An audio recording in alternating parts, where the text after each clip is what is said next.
أعوذ بالله من الشيطان الرجيم بسم الله الرحمن الرحيم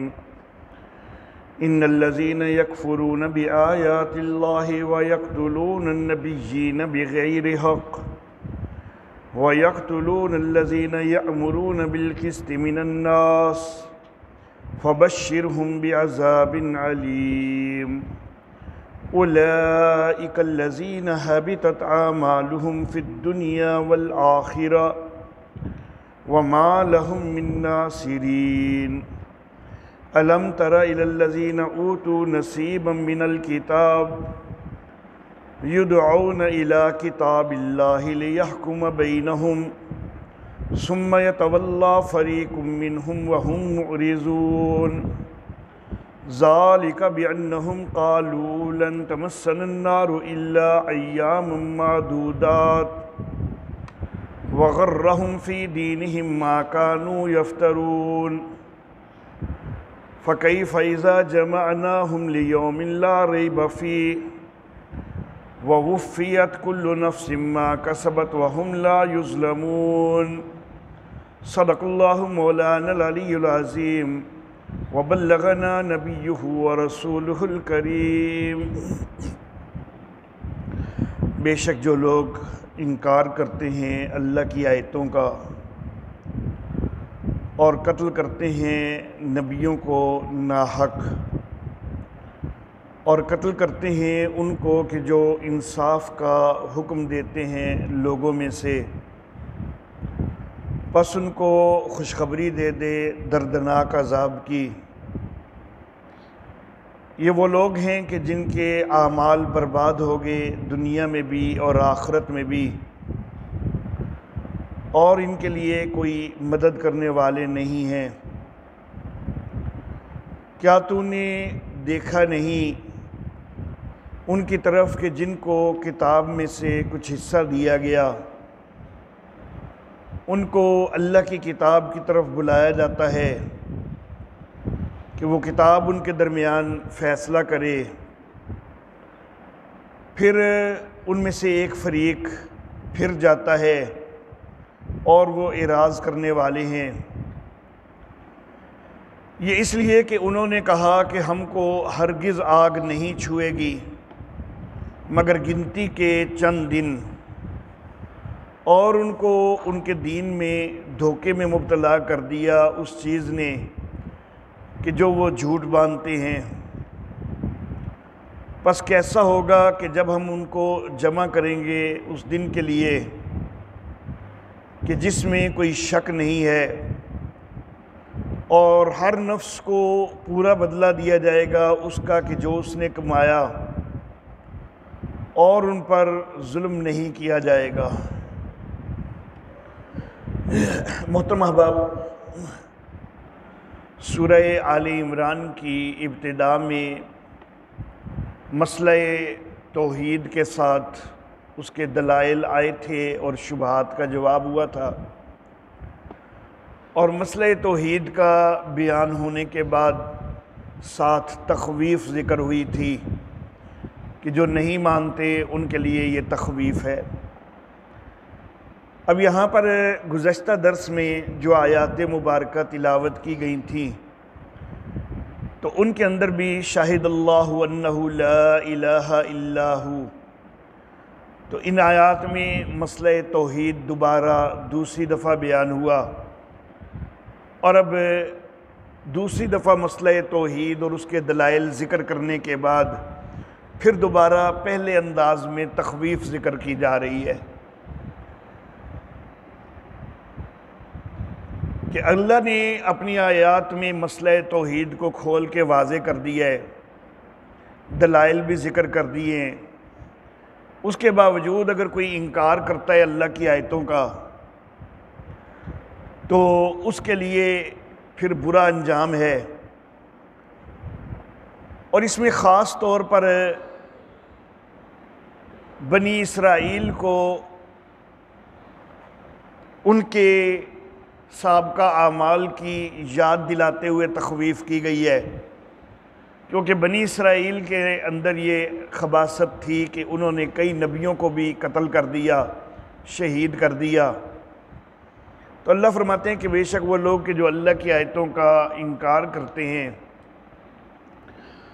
اور بدبختی میں یہاں تک بھی پہنچ جاتے ہیں کہ نبیوں تک کو قتل کرنے سے وہ دریغ نہیں کرتے، نبیوں کو شہید کر دیتے ہیں، اور نبی کو جب بھی شہید کیا گیا وہ ناحق ہی ہوتا ہے، نبی کو کبھی حق کے ساتھ شہید نہیں کیا جاتا، تو وہ نبیوں کو ناحق شہید کرتے ہیں۔ پھر نبیوں کو ہی نہیں بلکہ نبیوں کا ساتھ دینے والوں کو بھی شہید کرتے ہیں، ان کو کہ جو لوگوں کے درمیان انصاف کے ساتھ فیصلے کرتے ہیں، تو ان کو بھی انہوں نے شہید کیا۔ اللہ فرماتے ہیں فَبَشِّرْهُمْ بِعَذَابٍ عَلِيمٍ، ایسے لوگوں کو دردناک عذاب کی خوشخبری دے دیجئے۔ یہود نے بڑے سارے انبیاء کرام علیہم السلام کو شہید کیا، جن میں خاص طور پر سیدنا زکریا علیہ الصلاۃ و تسلیمات اور ان کے صاحبزادے سیدنا یحییٰ علیہ الصلاۃ و تسلیمات، ان کو یہود نے شہید کیا تھا۔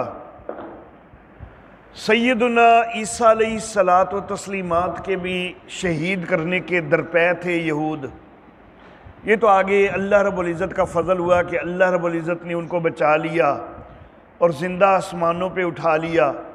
لیکن یہود نے اپنے طور پر کوئی کسر نہیں چھوڑی تھی ان کو شہید کرنے میں۔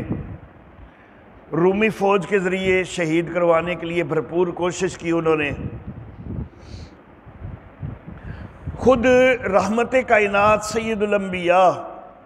محمد عربی صلی اللہ علیہ وآلہ وسلم کو بھی شہید کرنے کی سازش کی تھی یہودیوں نے۔ جب نبی اکرم صلی اللہ علیہ وآلہ وسلم ایک دیت کے معاملہ میں بنو نذیر کے پاس گئے، جو کہ یہود کا ایک قبیلہ تھا، تو انہوں نے کہا کہ آپ یہاں تشریف فرما ہوں تو ہم ابھی آتے ہیں۔ تو نبی اکرم صلی اللہ علیہ وآلہ وسلم ایک دیوار کے ساتھ ٹیک لگا کے بیٹھے، اور یہ یہود بدبخت انہوں نے الگ ہو کے منصوبہ بنایا اور دیوار کی پچھلی طرف سے ایک بندے کو اوپر چڑھایا چکی کا ایک پارٹ دے کر کہ وہ نبی اکرم صلی اللہ علیہ وسلم کے اوپر گرا کے نبی اکرم صلی اللہ علیہ وسلم کو شہید کر دے۔ نبی اکرم صلی اللہ علیہ وآلہ وسلم کو وحی کے ذریعے اس چیز کی خبر دے دی گئی، تو آپ جلدی سے وہاں سے اٹھ کے جو ہے وہ تشریف لے آئے واپس۔ لیکن بہرحال یہود نے اپنے طور پر یہ کوشش نبی اکرم صلی اللہ علیہ وسلم کے حوالہ سے بھی کی، لیکن اللہ رب العزت نے بچا لیا۔ تو اللہ فرماتے ہیں کہ جو نبیوں تک کو قتل کرنے والے ہوں، اللہ کی آیتوں کا انکار کرنے والے ہوں، پھر جو لوگ انصاف کے ساتھ فیصلہ کرتے ہیں لوگوں کے درمیان، ان کو بھی وہ قتل کرنے والے ہوں، تو فَبَشِّرْهُمْ بِعَذَابٍ عَلِيمٍ، ان کو دردناک عذاب کی خوشخبری دے دیجئے۔ بشرہم بشارت، حالانکہ عذاب جو ہے وہ کوئی خوشخبری والا معاملہ تو ہے کوئی نہیں، لیکن اللہ رب العزت فرما رہے ہیں کہ ان کو دردناک عذاب کی خوشخبری دے دیجئے۔ یہ ایک تو یوں کہیے کہ طنز کے طور پر ہے، اور دوسرا اس لیے بھی کہ جو وہ حرکتیں کر رہے ہیں، جو وہ کرتوت کر رہے ہیں، ان کرتوتوں کا انجام تو یہی ہے کہ ان کے لیے دردناک عذاب ہو۔ تو گویا کہ وہ تو خود یہی چاہ رہے ہیں نا کہ دردناک عذاب ہو، تو جو پھر چاہ رہے ہیں وہی ان کو مل رہا ہے، تو یہ پھر ان کے لیے خوشخبری ہوگی نا کہ جو انہوں نے چاہا وہ ان کو مل گیا۔ تو یہ طنز کے طور پر اور اس انداز میں کہ چونکہ انہوں نے کرتوت ہی اس طرح کے کیے ہیں کہ جن کا بدلہ ملتا ہی یہ ہے، اور انہوں نے گویا کہ اپنے کرتوتوں سے چاہا ہی یہ ہے، تو پھر ان کے لیے دردناک عذاب ہے، اس کی خوشخبری دے دیجئے کہ جو انہوں نے چاہا وہ ان کو مل جائے گا۔ اولئک الذین حبطت اعمالہم فی الدنیا والآخرہ، یہ وہ لوگ ہیں کہ جن کے اعمال برباد ہو گئے دنیا میں بھی اور آخرت میں بھی۔ یعنی اگر انہوں نے پہلے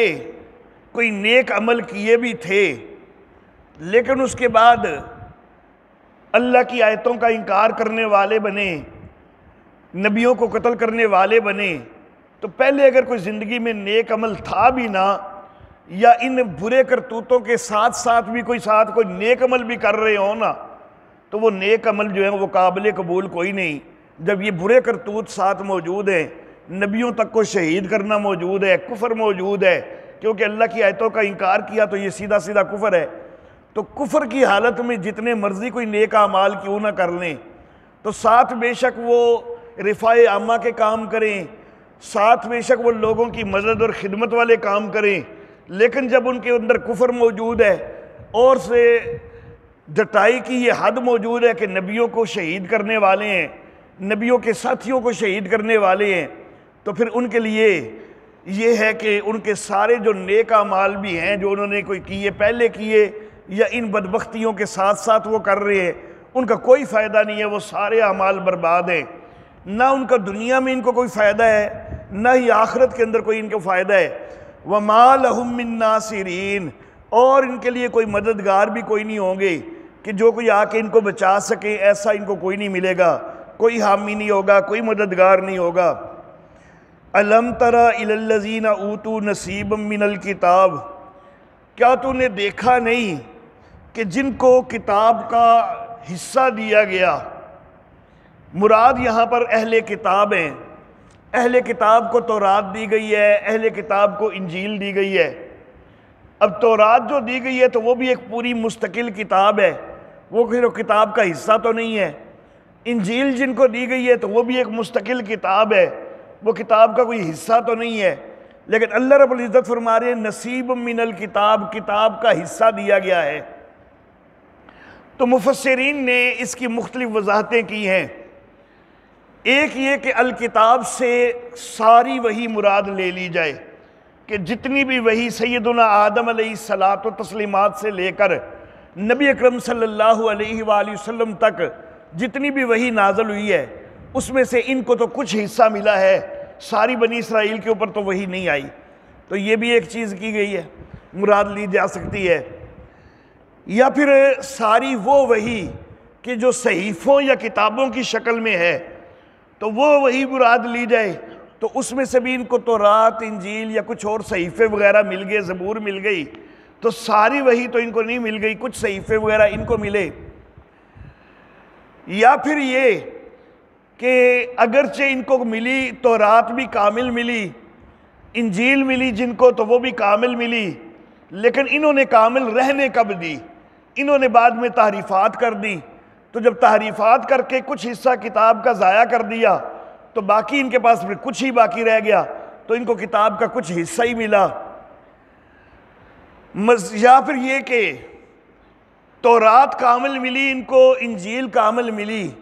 لیکن انہوں نے کامل کے اوپر عمل کب کیا ہے؟ کچھ حصے پر عمل کیا، کچھ حصے پر عمل کوئی نہیں کیا، تو جب کچھ حصے پر عمل کیا ہی کوئی نہیں تو پھر یوں سمجھے کہ انہوں نے جو عمل کے لحاظ سے ان کو تھوڑا ہی ملا ہے، حصہ ہی ملا ہے، پوری کتاب کوئی نہیں ملی۔ یہ انداز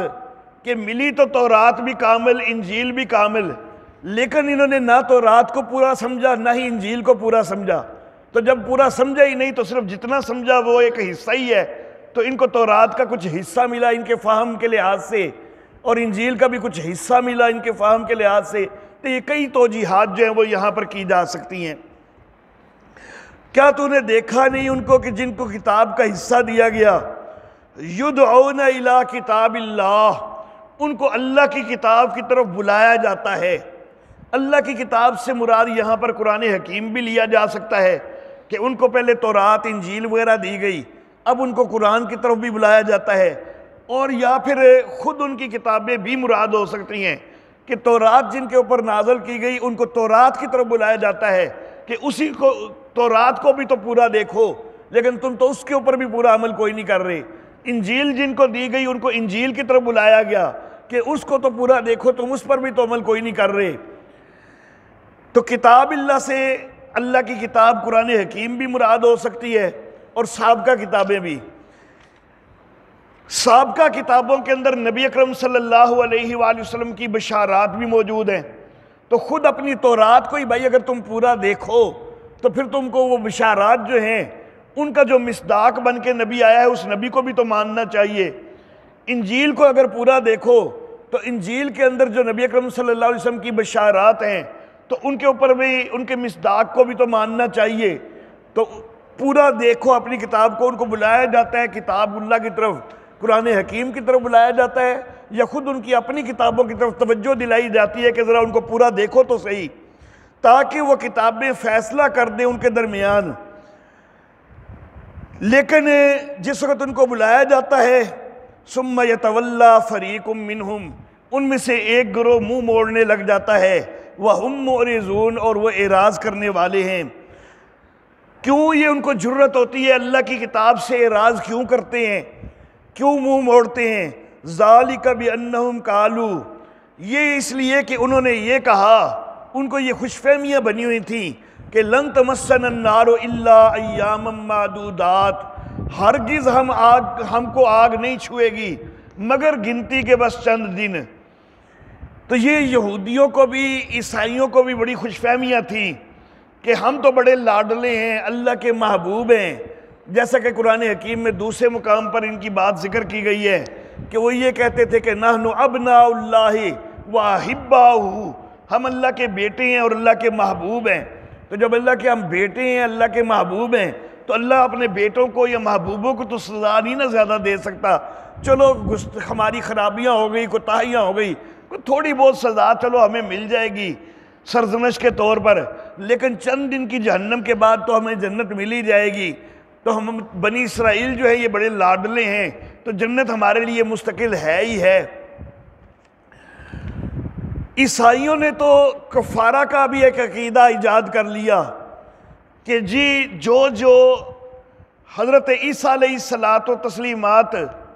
ان کے اوپر ایمان لے آئے، عیسائیت کو قبول کر لے، جس کو وہ اپنی اصطلاح میں یوں کہتے ہیں کہ جو خدا کی بادشاہی میں آ جائے، تو جو خدا کی بادشاہی میں آ جائے تو حضرت عیسیٰ علیہ الصلاۃ و تسلیمات وہ ہر اس فرد کی طرف سے کہ جو عیسائیت کے اندر آ جائے، خدا کی بادشاہت میں آ جائے، حضرت عیسیٰ علیہ السلام ہر اس فرد کی طرف سے کفارہ دے چکے ہیں، خود سولی کے اوپر لٹک گئے معاذ اللہ، اور ساری امت عیسائیت ان کے لیے وہ کفارہ بن گئے۔ اس لیے ہم عیسائی جو مرضی گناہ کرتے رہیں، تو چونکہ ہمارا کفارہ جا ہو چکا ہوا ہے اس لیے ہم تو ہیں ہی بخشے بخشائے۔ کچھ البتہ یہ بھی کہتے ہیں کہ بس پادری کے سامنے جو ہے نا وہ اقرار کر لیں ہم اپنے جرائم کا، تو بس پادری جو ہے وہ اس کے سامنے جب اقرار کر لیا ہم نے تو کفارہ تو ہمارا پہلے دیا ہوا ہے، تو وہ کفارے کے ذیل میں ہمارے جرائم آ جائیں گے کہ یہ جرم جو ہے یہ معاف ہو گیا، کیونکہ اس کا کفارہ تو پہلے دیا جا چکا ہے۔ یہ چیز اصل میں پادریوں نے جو ہے وہ ڈھونگ رچایا تاکہ یہ ہمیں نذرانے دیں، کیونکہ جب انہوں نے ہمارے سامنے آ کے اقرار کرنا ہے تاکہ ہم جو ہے اس کا کفارہ جو ہے وہ اس گناہ کے ساتھ متعلق کر سکیں، تو اس لیے ہمیں راضی کرنے کے لیے کوئی نذرانے بھی دیں گے۔ تو بہرحال یہ عجیب و غریب ڈھونگ انہوں نے رچائے ہوئے تھے اور بڑی خوش فہمیاں پالی ہوئی تھیں کہ ہم اللہ کے بڑے لاڈلے ہیں، ہمیں عذاب کوئی نہیں ہوگا مگر گنتی کے چند دن۔ یہودی کچھ یہ بھی کہتے تھے کہ حضرت موسیٰ علیہ الصلاۃ و تسلیمات جب کوہ طور پر گئے تھے تورات لینے کے لیے، اللہ رب العزت نے 30 دن کا وعدہ کیا تھا، لیکن تورات لے کر حضرت موسیٰ علیہ السلام واپس جو آئے تھے تو وہ 40 دن میں آئے تھے،